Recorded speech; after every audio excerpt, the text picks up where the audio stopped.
Good evening. We're going to finish up the second half of the study we started last week. We had a lot of good discussion. We'll pick it up where we left off. We're going to be in James chapter 3 in just a few moments. I'll read it again. It's already been read. Lesson 25, if you have your papers, is what we're going to be discussing, our attitude towards good speech.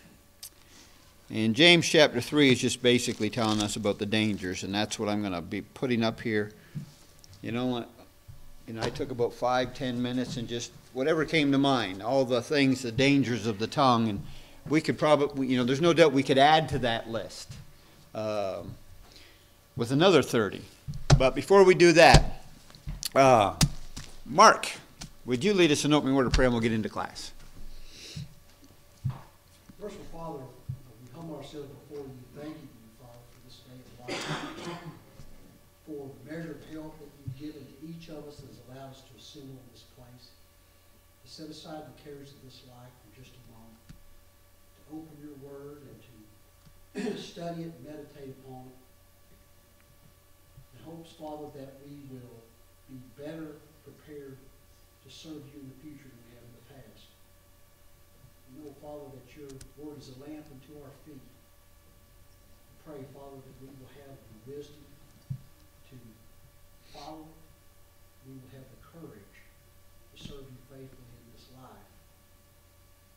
And Father, we're mindful of those who are dealing with health issues now, some very serious. We know, Father, that our life this is a temporary place, and it is what we know and we cling to. We trust that there is a better day for your children. We look forward to that. We ask, Father, that you comfort those who are in need, whether it be physical or some type of mental need that they might have, whatever. I ask that you look down upon all of us, Father, and help us as we live this daily life. We strive to serve you, to do the things you'd have us to do, to be good people, to be honorable people. And the whole while Satan is tugging at us, trying to get us to turn back into the world. We pray for strength. We pray for the vision, Father, to look forward, to follow the path that Jesus has left for us, and someday that we might reach that true eternal home that you have prepared for your people. We ask you to be with us as we end our study. Help us to be good students and to listen carefully, to look at your word and see what it is that you want, and help us to put our own wants and desires to the side. We ask for your mercy on our souls. We make this prayer in Jesus' dear name. Amen. Amen. Okay, James chapter 3. James chapter 3. We understand that so much of our life is communication. Our communicating to God, prayer is an integral part of our lives, communicating to each other, communicating to our families, people we're trying to teach, and so on. We read last week in James chapter 3, "My brethren, let not many of you become teachers, knowing that we shall receive a stricter judgment. For we all stumble in many things. If anyone does not stumble in word, he is a perfect man, able also to bridle his whole body. Indeed, we put bits in horses' mouths, that they may obey us, and we turn their whole body. Look also at ships, although they are so large and are driven by fierce winds, they are turned by a very small rudder wherever the pilot desires. Even so the tongue is a little member and boasts great things. See how great a force a little fire kindles. The tongue is a fire, a world of iniquity.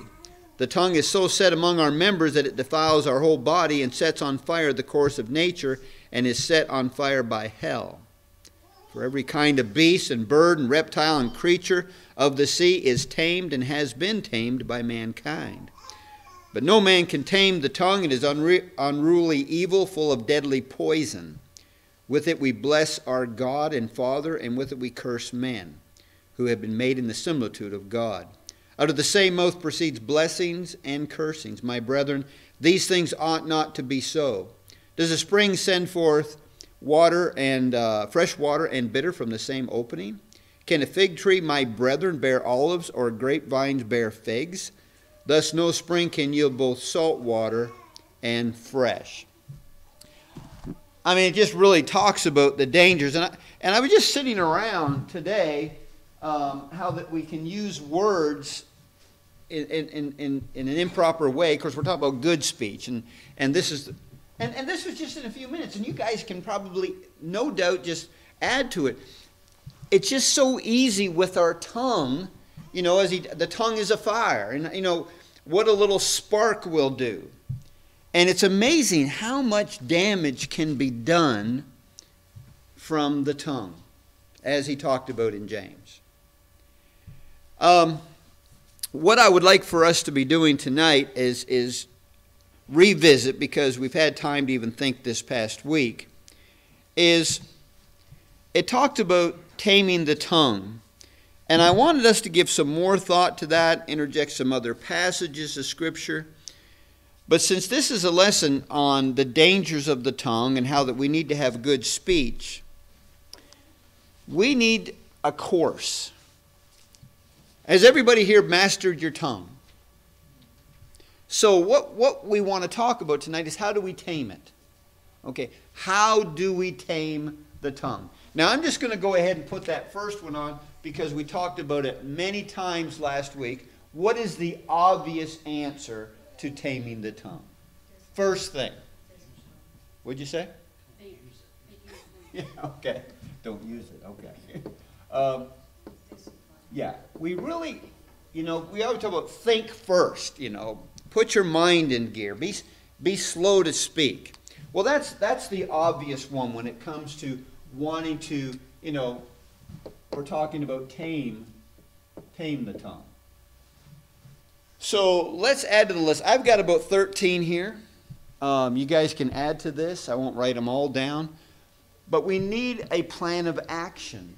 I mean, if there's those of us who said, you know what, I'm working on this, but I could use some advice. I could use some help. Some things that you've used in your own life. Examples of what people have done in the Bible.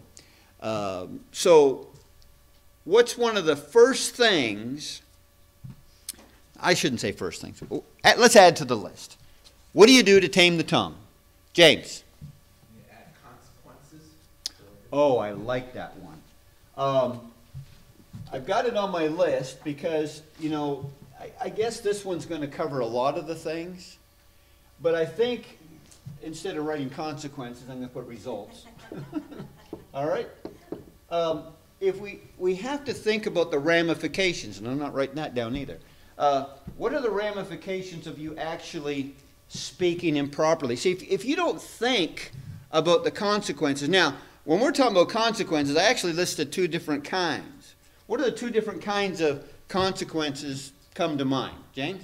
Well, the kind I was mentioning was something imposed on myself. Okay. So now you've made me think of three. Okay. That which hurts yourself. What else? Hurts others. Hurts others. And maybe that first one covers the one about our relationship with God, you know, the sin aspect of it. Yeah, there's ongoing damage that can be done. You can scar people. Has people been scarred by words? Yeah, we know how deep they can cut. Misty? Well, yes, absolutely. Absolutely. I mean, obviously with the communication aspect, you're not going to be able to reach the lost. You know, and I do want to spend time as our class unfolds of talking about all those positive things.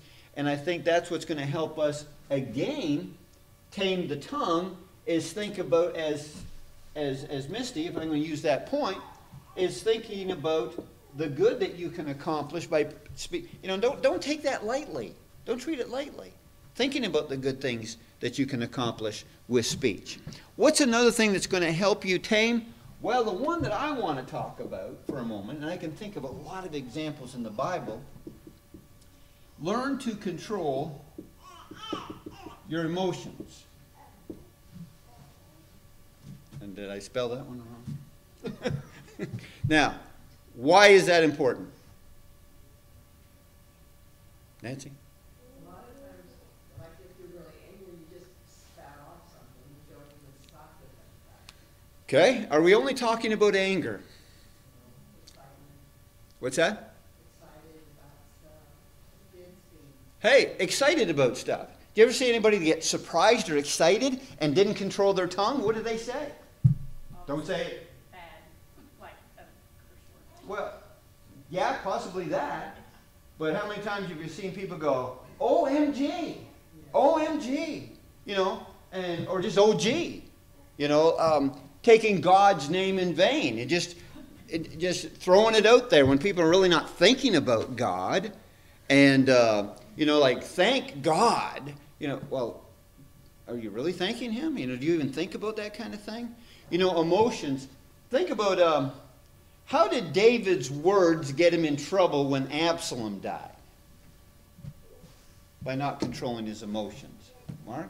Well, because he was lamenting for Absalom, and all the men who helped him put down the rebellion that Absalom was leading against him, they were like looking at each other.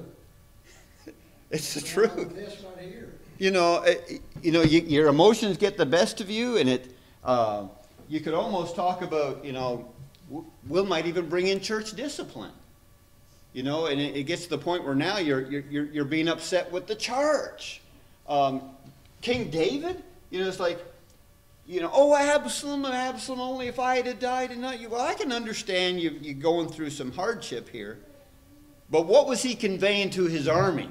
Well, he was going on and on and on and on and on. Yeah. And it was to the point where they said, you know what, now the people think it'd have been better off we'd have lost the battle. Is that really what you want to suggest? And see, that's the point. I think a lot of times, now, sometimes emotions that we have are unjustified. And I'm thinking about, if you're going to tame the tongue, what kind of trouble do we get into with our tongue when we feel envious, jealousy, you know, along those lines? What comes out of our mouth? Amy?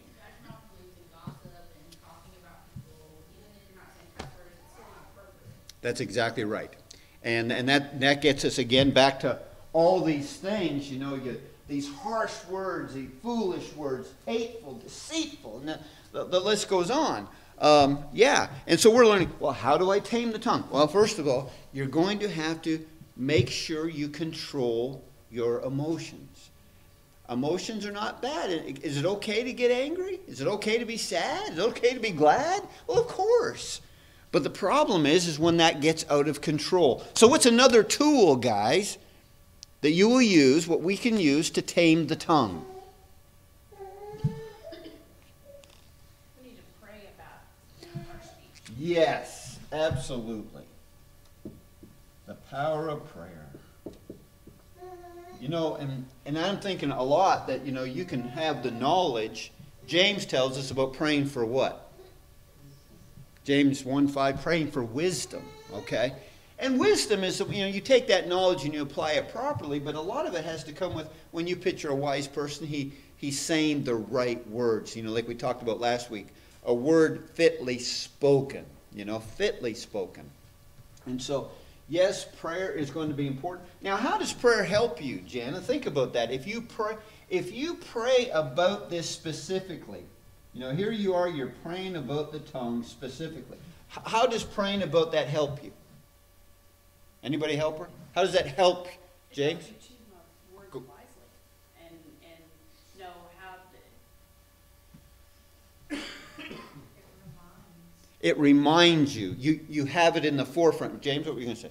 That's what I was. Yeah, I think that, you know, let's face it, if you're always going to pray about, you know, whether we're talking about the tongue, if we never get specific about sin, how do you overcome that? If you just keep saying, God, forgive me for my sin, God, forgive me for my sins, how do you overcome that? How do you turn away from generic sin? You got to be specific. And we need to ask ourselves, when's the last time we told God, please forgive me for that? I mean, specific thing. Well, I hope we did. It wasn't long ago, you know, whenever we did it. I'm not saying I hope it wasn't long ago that you sinned. I'm just saying that I hope that we have been specific, because that's how you overcome. And I think prayer, what else does it do? Not only are you focusing on the problem, what else does prayer do? Who are you focusing on when you pray? God. Yeah. I mean, being mindful of Him, talking to Him. Okay, so I know He's aware of what I'm doing and what I'm saying. And so, yeah, so that it's going to draw me closer to Him. And I need to have God near me. It's almost like, what do people do, like a little kid? What do they do when they're going to do something wrong? Come on, guys. What do people do when they're about to do something wrong? They go like this, right? They go like that.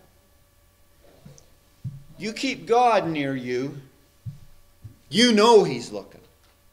There's no like, he sees me, so I'm going to be mindful. So yeah, there's a lot of benefits of going to God in prayer and talking about taming the tongue, because how hard it is.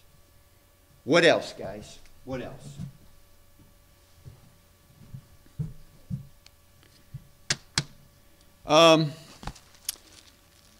Matthew chapter, well, we read this a lot. I'll just pop over there. Matthew chapter 5. Remember when he talked about verse 14, you're the light of the world, a city that's set on a hill that cannot be hidden. He mentioned in verse 16, let your light so shine before men that they may see your good works and glorify your Father which is in heaven. How you tame your tongue is constantly being mindful of your example. I guess you might think about results. Some of these are going to overlap. But our example. What will people viewing your bad speech cause? You know, what's some of the damages? What's some of the collateral damage? People hearing you cuss, people hearing you lie, people hearing you, a bunch of this stuff. What's some of the collateral damage? What could ultimately hurt the church? I mean, you're not able to teach that person. That's powerful. Nancy? People look at you and think, you're a Christian. Right. Dan? In the short term, you're tempting them to do the same thing back. Exactly right. I mean, you talk about sending all the wrong signals, right? And especially you guys have been talking about the hypocrisy that is there. Oh, yeah, absolutely. I mean, and your effectiveness of trying to reach the lost, I mean, man, it just that hurts. And what you represent as far as being a member of the church, being a Christian, being a follower of Christ, and we act that way. No, we are to be the kind of lights in this world of darkness, not the darkness that is there. Okay, so our example. What else? Stace? Well, to go along with that, I was thinking of surrounding yourself with people who have. Oh, powerful. Okay. Yeah. So I'll just put friends, but the people you hang around with, people that you associate with. I mean, if you're around people let's face it. If you're around this all the time, what's it going to do to you? Desensitize you. Desensitize? You might fall in the same. Isn't that happen? I mean, you get that negative attitude, the complaining. Let's face it, complainers like complainers. Misery likes company. And I'm going to tell you, and especially when you want to try to fit in, if you start being positive around a bunch of people that are negative, they don't want to be around you. Matt? Well, some of the middle school and high school classes, that's the example I've used is, like, when we went in Mayfield, a lot of them had younger siblings, some of them even babies, and I would ask them, how is this baby going to learn how to talk? Is this child going to speak Spanish? They're like, well, no, and they kind of get a kick out of it. I'm like, they learn to talk based on what they hear around them. That's what they adopt. And it's no different for us. Like, if we're around, foul language all the time, it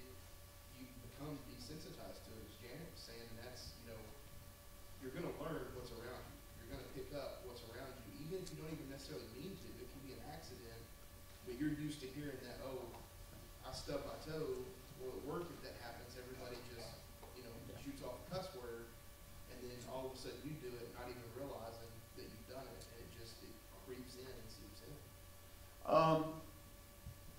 Were you born in sin? Were you born with a corrupt tongue? So what are we learning here? How does this happen? By being around it. It's learned, right? It's learned. And so, I don't know, it just seems to, like Matt's talking about. I mean, if we're not going to be mindful of how bad it is and being able to identify it, then of course we're going to think everything is okay. James? The language reflects the speech. I mean, the language reflects your thoughts. Yes. And like today, I was around someone who was cursing quite a bit, and then he kind of made a joke about how he doesn't have a filter. And people have used that phrase, "Oh, I don't have a filter," or "My filter is broken," as if it's okay. Yeah. And so the attitude is that me first, Yeah. and I don't have to think about other people and whether they like it or don't like it. I just don't have a filter, that's my excuse, and I can just be however I want to be. And it condones, it justifies, it rationalizes just laziness. Well, I'm going to tell you, guys, when we think about speech, we often think about foul language, don't we? What's up here that might not be foul language that we might think, well, that's not so bad? Is there anything up there that's not so bad? I mean, Excuses. yeah, that's huge.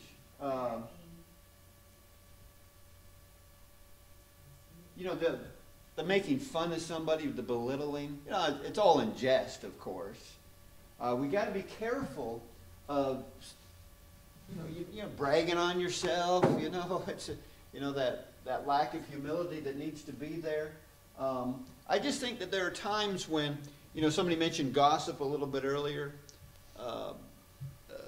Speaking evil of government.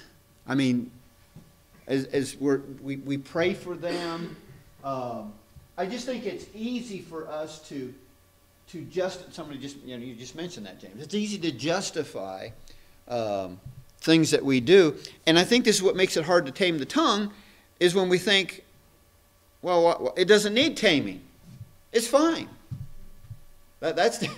It's like somebody gets a wild animal. Yeah, it's fine. Yeah, really? Yeah, it's a cub right now, but I'm going to tell you something. That thing gets a little bit older, it's going to tear you apart. And so when we relax around these things that are wrong, the corrupt speech that is there, and if we don't try to improve is the point, I think it is easy. And I'm just as guilty as the next guy. How much effort are we putting forth to say, you know what, I'm going to clean up my speech, or I want to improve my speech? That's,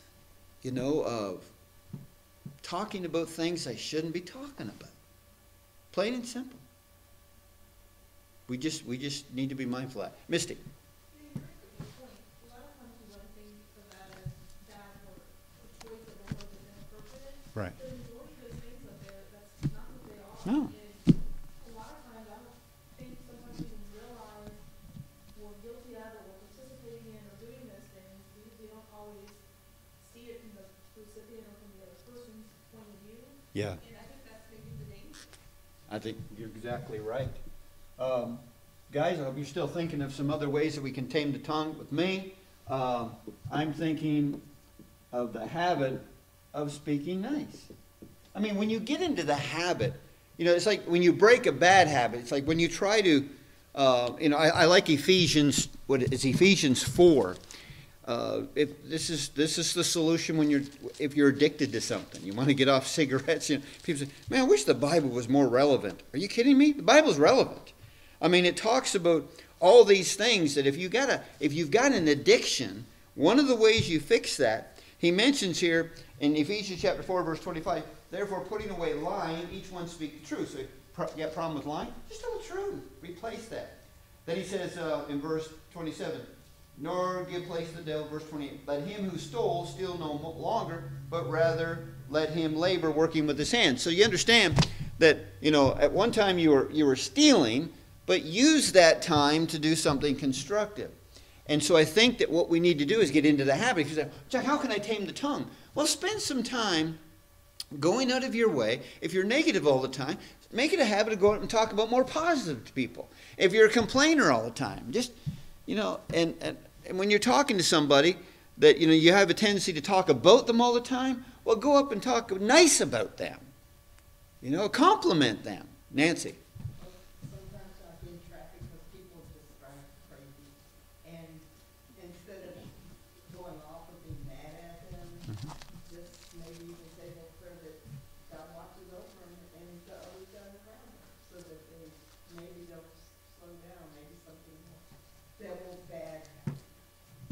True. I mean, you're talking, again, controlling your thoughts, but again, get in the habit of speaking. We're talking about how do I tame the tongue, is say something nice.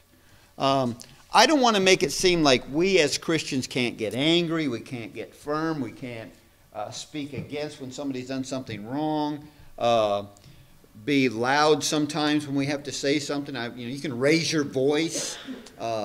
Obviously, those things are fine, but I'm just talking about our lesson tonight is, so how do we tame the tongue is putting into, putting a plan in place. And Misty, do you have another one, or did you just have a comment about that? Well, it's kind of along with that, but replacing some of that with gratitude. A lot of times you'll see around November, people find that the thing that they think every day that they're thankful for. And so along with your nice, just throwing out some gratitude and throwing out some appreciation. That's something I've been trying to do more of, is expressing random, instead of random acts of kindness, random expressions of appreciation. I like it. That really helps train the tongue. You just say thank you. Just say thank you. I remember when I was 18 years old, I'd be down in Kentucky away from home, and every time somebody would do something for me, and I said, well, you didn't have to do that. And somebody finally just said, just say thank you. Just say thank you. Express the gratitude that is there. Again, it's all part of the speech. It's not in me to say thank you. It's not in me. It's not in my nature to speak nice to people. It's not in my nature. What do you mean it's not in your nature? The Bible says, tame your tongue. And these are ways to do it. Don't sit there and say, well, I've always been this way. I've always been a very sarcastic person, and there are times when it actually hurts people's feelings. Sometimes I'm a little harsh, well, get over that. Does everything out of your mouth have to be harsh? Nancy. Well, we should always be aware of other people around us. Always be aware of them and how we're coming off. Yeah, I think that's powerful. I mean, it overlaps, but I want to put that one up there. Just be aware of your surroundings. Be aware of what's going on. Those people that can see you. See, I think we talked about that. I could have put that up there, but don't let the world dictate how you're going to speak. Just like we don't let the world dictate what our entertainment should be. Here's one I thought would be helpful for us. If you're going to learn to tame the tongue, first of all, has anybody ever said anything they've regretted? Ever? Okay. Have you done it more than once? Okay. So, when you've said something that was wrong, is it sin? Okay. Now, what should you do when you sin? Ask forgiveness. Okay. So you repent. Now, but the great thing is, if we'll just learn from our mistakes. Learn. And so if you want to tame the tongue, learn from those times It's like somebody said, man, I shouldn't have said that. I didn't get all the facts. And now things have really gotten out of hand and people are calling me and people are angry with me. And I go, that's never happening again. I'm not going to let that happen again. You know, when I've been down that road. I've been down that road. Especially when I got the facts wrong. I know this is aired over, but I've apologized since then.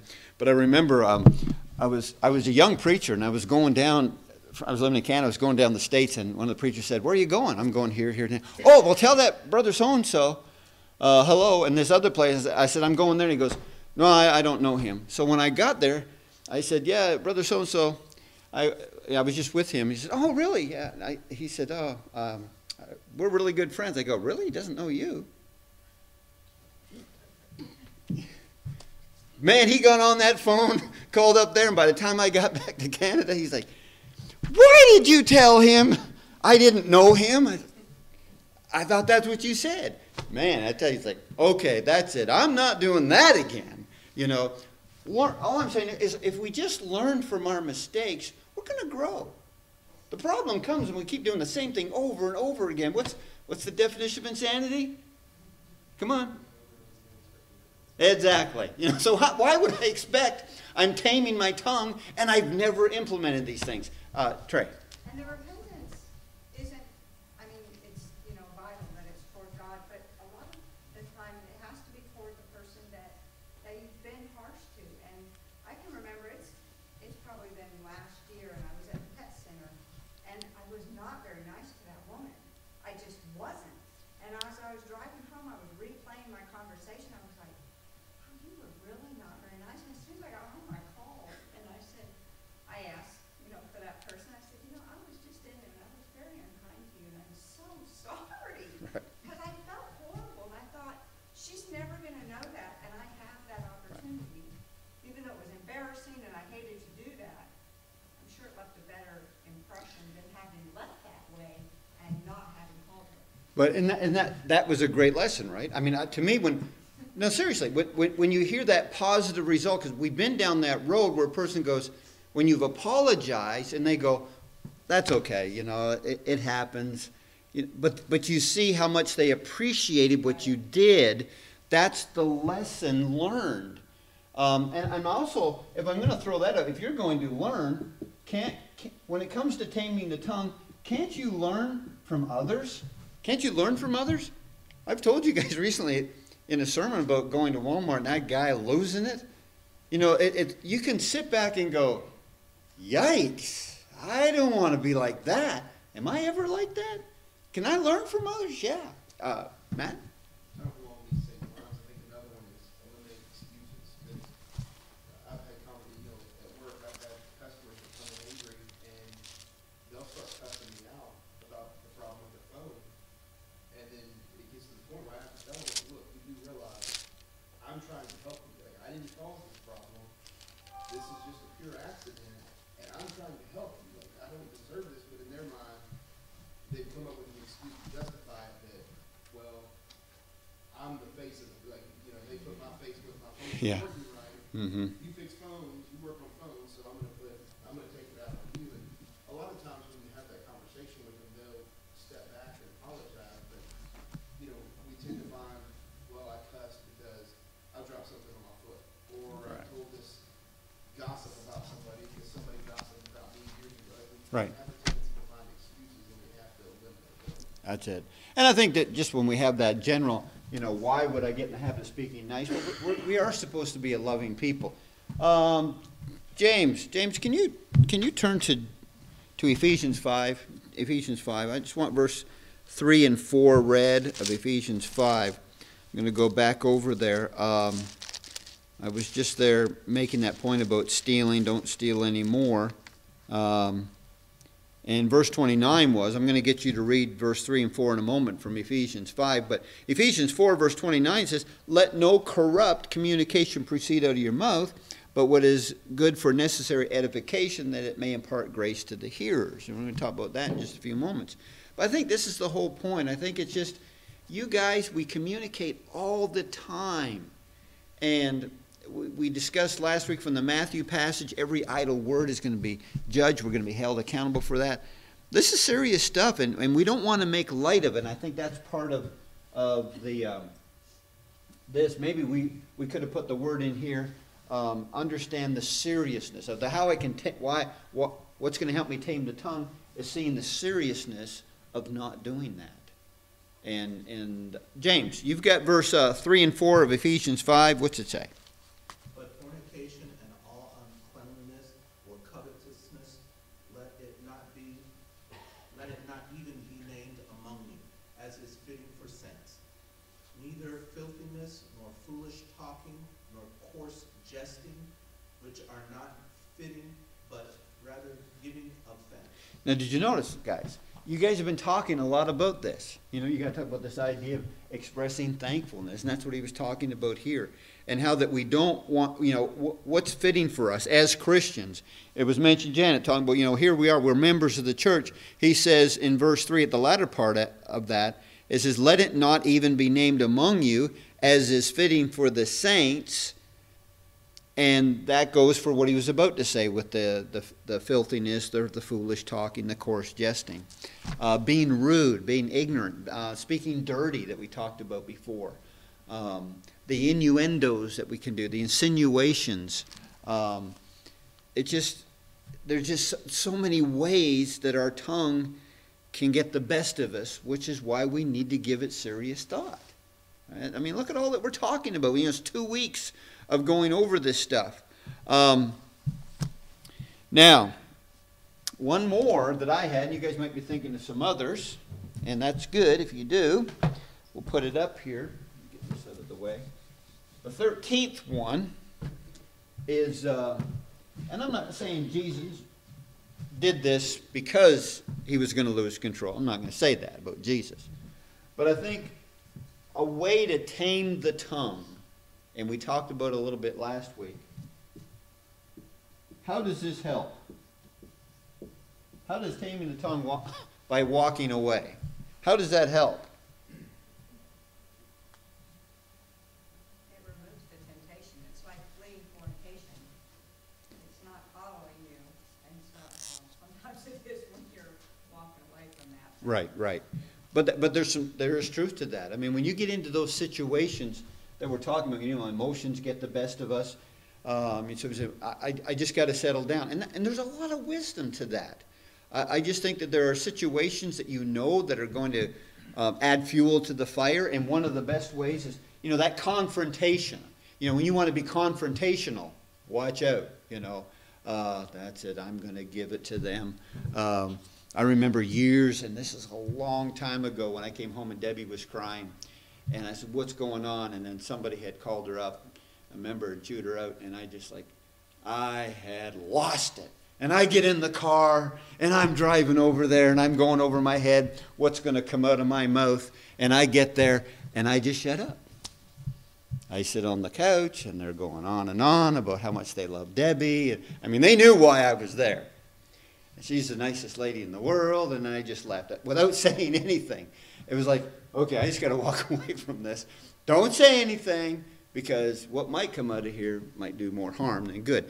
Not to say that I couldn't have said anything that was appropriate, but the point is, there are times, because of this, and you know yourself more than anybody.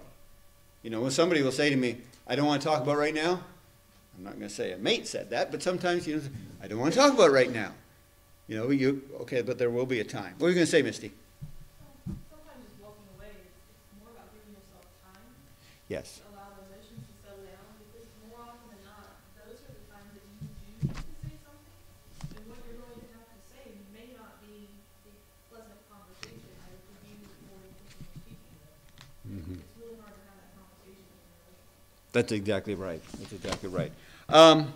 In this outline here, it says, you know, speak those things which were for edification. We know what edification means, but how might our speaking provide that for people? How might our speech help build somebody up? And so think of some specifics. Inspiration, or you can inspire someone to do something or have confidence or Okay, so you can encourage them, you can compliment them, you can guide them, Matt. I think, you know, if you have somebody that's getting into it with you, how you handle that situation, other people see it. But not only that, but the person that's having the confrontation with you, if they see how you handle it, it can tend to de-escalate that situation. That's true. And then let's think about some of the other situations, how your words can build up. Can your words express concern? Just genuine concern. You know, I've been thinking about you. I mean, how you doing? You look like you've had a rough. Yeah, I have. You know, or you've heard something that they're going through. They need to see that you're there to help, offering words of help. Can I assist in any way? I mean, these are the words. It's called communication, guys. We're not all just talking about foul language here. We're talking about how that we can communicate that can actually build, edify one another up. And if we don't talk to one another, we're going to lose that. The fact that you're acknowledging something would be edification. I mean, you know, a lot of people, they just ignore it. Yeah, I mean, just to acknowledge some, like if you came in here and just not even acknowledge somebody. But what does it do for you when they acknowledge you? That's kind of nice, isn't it? I mean, just, you know, that kind of builds up. Nancy? Well, and sometimes too, when you're getting help from others, always acknowledge that, you know, even though you don't have to, just say thanks. Just let them know that you know they're there to help, and that they didn't ask. Right. Went to somebody else and they said, yeah, I go there, but you still thank them for it because it's right. Yeah. I mean, that's a must, for sure. But yeah, I mean, again, getting back to this whole idea, we as Christians need to see how useful our tongue can be in the kingdom. He said, what is foolish talking? This coarse jesting that he's talking about here in this text. What would be foolish, coarse jesting?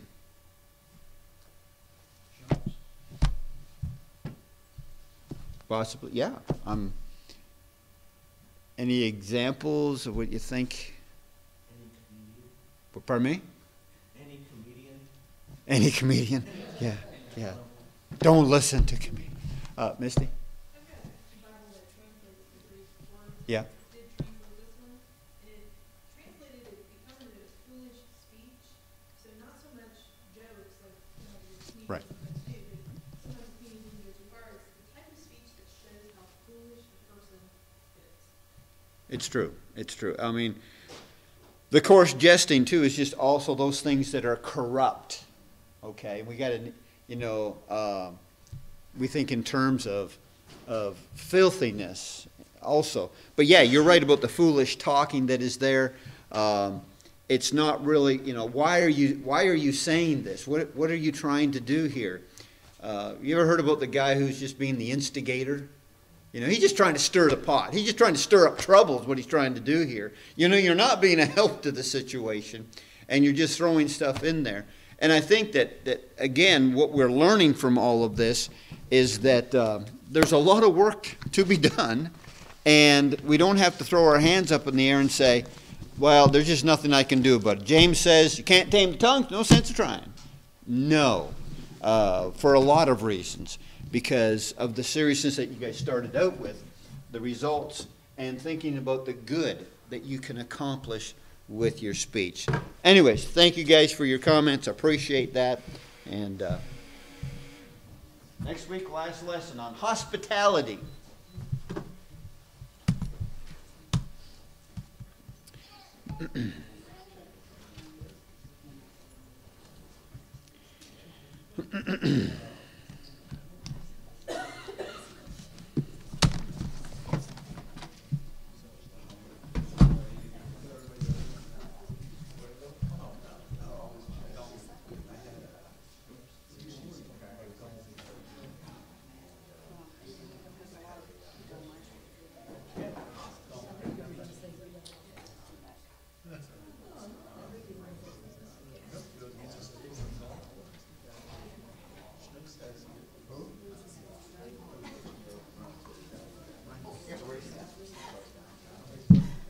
You haven't visited her lately.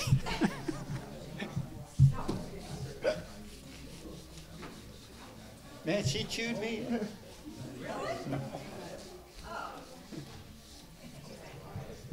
She doesn't say anything when I go in. She sits on the chair.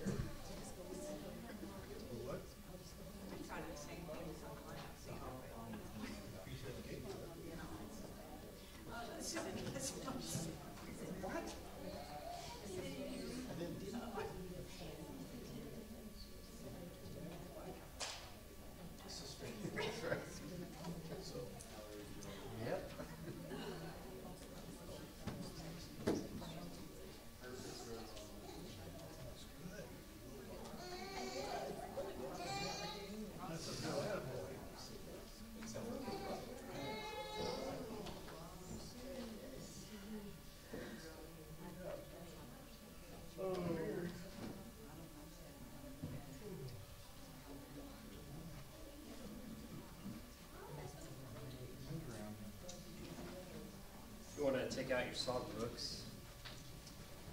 We're going to sing number 456 before the invitation tonight.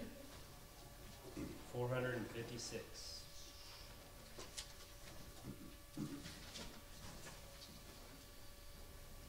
No tears in heaven, no sorrows given, all will be glory in that land. There'll be no sadness, all will be gladness, when we shall join that happy band. No tears, no tears, no tears up there, sorrow and pain will all have flown. No tears, no tears, no tears up there, no tears in heaven will be known. Glory is waiting, waiting up yonder, where we shall spend an endless day. There with our Savior we'll be forever, where no more sorrow can dismay. No tears, no tears, no tears up there, sorrow and pain will all have flown. No tears, no tears, no tears up there, no tears in heaven will be known. Some morning yonder will cease to ponder o'er things this life has brought to view. All will be clearer, loved ones be dearer, in heaven where all will be made new.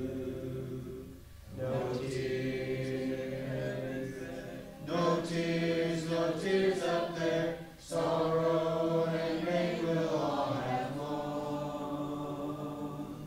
No tears, no tears, no tears up there, no tears in heaven will be known. The song after the invitation will be 595.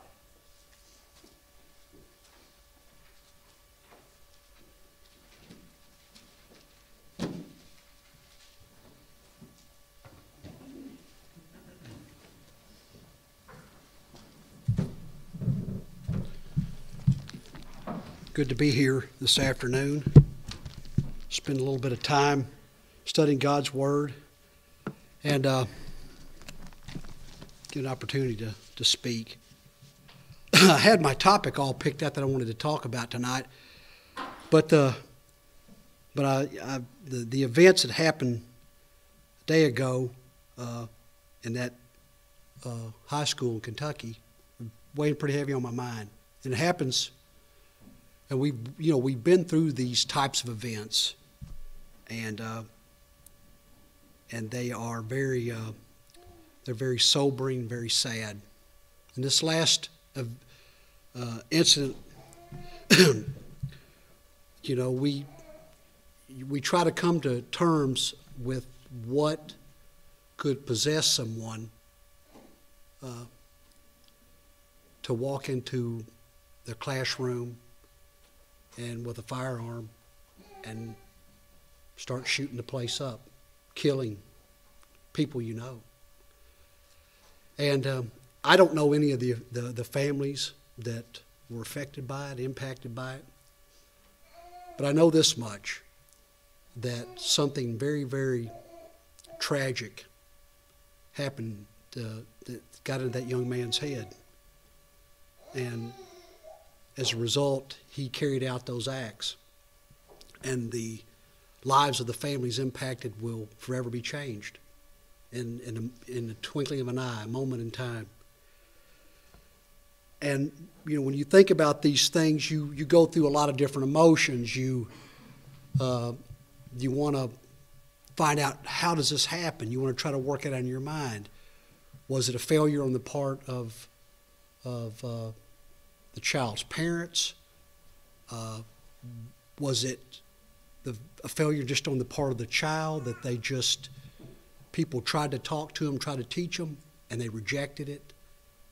And then they gave in to Satan, and they carry out these horrible acts. We know that this is Satan's domain. This physical world is his. And when Adam and Eve sinned in the garden, they set in motion all the evil and all of the terrible, horrible things that happen. And we can wrestle with these things. We can try to find solutions. We can try all kinds of things to stop it from happening. But the fact remains that this is Satan's domain. And I think I can't help but think about what's written over in James, and I'll read it, and we all know it very well. For what is your life? It is even a vapor that appears for a little time and then vanishes away. And that is so true. We don't know from one moment to the next, from one day to the next, just like so many people who did not realize today was their last day on this earth. And all around us, all across this planet, that was the case. And in time, we will each take our turn. And the important thing, and the thing that I'm wanting to, to kind of get us to think about for just a moment, is always, where we are in our relationship with God. And it's so important that we consider these things daily, because we don't know how these things come to an end. We know that they will. We'd like to think that they'll come to an end for us at a very old age, when we've grown tired of living, and welcome it, but we don't know that. We don't know any of that. God has told us to be ready, to be prepared. And, we read the accounts about the virgins and the foolish virgins, and not having the proper provisions and with the oil and everything. And that's a lesson for us, because just like they were caught unaware. Jesus told us plainly that his coming would be like a thief in the night. Well, it may be his coming and death. Death sometimes comes like a thief in the night. You just don't know. So all the things that we do here in the teaching and the studying and the learning is all about preparation. It's all about self-examination and looking at ourselves, our lives, through the lens of the Bible. And what do we see? Do we see someone who is prepared, who has listened to the things that God has to say? Because in a moment in time, everything that we have taken for granted our whole lives could change and be gone. And then the inevitable, death comes, and then after that, the judgment. We know these things, and we should be, be in a constant state of readiness and preparedness. We talk a lot about prayer. I think the older I get, I'll find myself praying before I do some things. Get on a treadmill. You know, the number of people that get on a treadmill and they don't get off of it. It happens. So you think about these things. And the point I'm trying to make is that is our way of preparing, of staying in a prepared state, is that communication with God, constantly evaluating our lives. If we have something that's wrong, something that's not right, we need to fix it. We need to fix it today, now. Now is the time to fix it.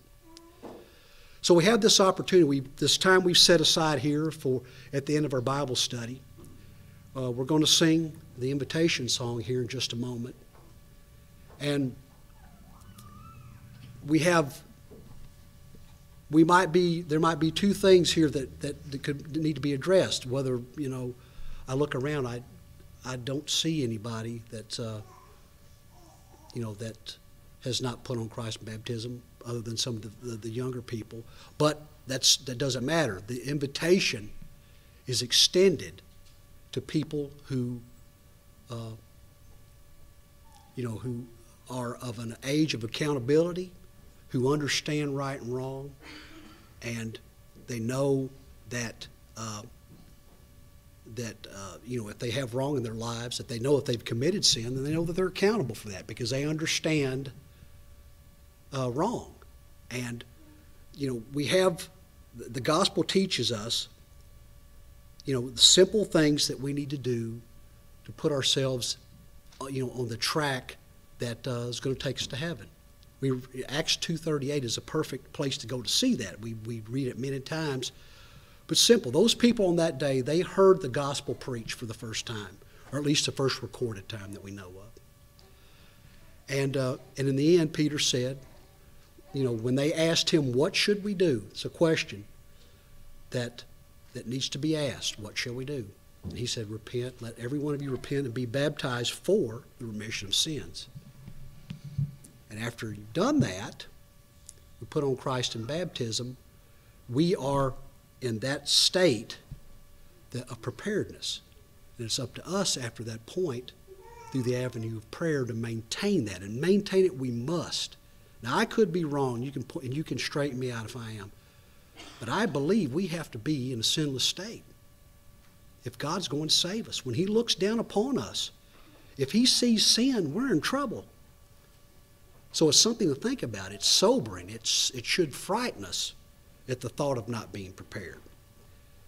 But we have the avenue of prayer, and we can take advantage of it any time. There's no place that you can't say a prayer. No place. So it's something to think about.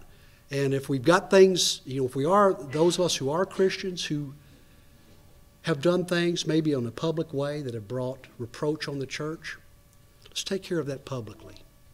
Let's, you know, I'm not going to say all of us, but I know myself included, I've spent a few times on the front pew in my life because I'd done things in a public way that I needed to make correction of in a public way. And it's, speaking, you know, from my own experience, it's one of the most liberating things I think I've ever done. Now, I'm not happy for the reasons why I had to do that, but I sure am thankful to God that that there's a front pew or a quiet place where I can go to him in prayer and have my sins taken away because of what Jesus did for us. So that's all I have to say tonight. If, you know, we'll think about these things, you know, if we can help you in any way, we'd ask you to come forward as we stand and sing. The song's been selected. For Jesus, soldiers of the cross, lift high his royal banner, it must not suffer loss. From victory unto victory, his army shall he lead, till every foe is vanquished, and Christ is Lord indeed.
announcements from Sunday, those who are not with us for traveling, illnesses? Is there any other announcement this time that we need to be aware of? Friday night class at Warren and Tina's, 7 o'clock, Acts chapter 12. And let's remember Bernice in our prayers. She's been going through some really tough times, not with her spiritual life, but she's been going the home life. And she just really needs, she's going through a lot of stress right now. We need to remember her in our prayers. I'll be traveling to the farm this weekend. My family is out of town visiting some relatives on Saturday. There's a guy that I work with that's had back problems for about 2 years, and he's early 30s, and he's seen numerous doctors and chiropractors about it, and nobody's been able to tell him anything for that whole time. And then found out yesterday he's got a really large tumor that's cancerous, and so he's immediate leave of absence trying to figure out how to battle that. So keep him encouraged. Just want to remember all those in our prayers. If there's nothing else, I'll ask Tony to lead our closing prayer. Let's pray. Heavenly Father, we're thankful for this Wednesday night Bible study to come together to edify one another. We pray that everything that was said and done here this evening was done according to thy will and what pleasing in thy sight. Father, we pray for those that were mentioned that are fighting illness, those fighting disease. We pray that you'll watch over them, comfort them, and be with their families as well as they go through these troublesome times. We pray for each and every one of us here, Lord, and we pray that we will always be a shining light in this community, that we'll always be a shining light in our everyday life, and that we can be an example that you would be proud of, and that we can lead those that are struggling with their faith, and for those that haven't obeyed the gospel yet. We're indeed thankful for the work that is being done here at this place. We are indeed thankful for your Son and our Savior and the sacrifice on the cross on our behalf. Go with us now and be our ever-abiding guest. And it's in Jesus' name that we pray.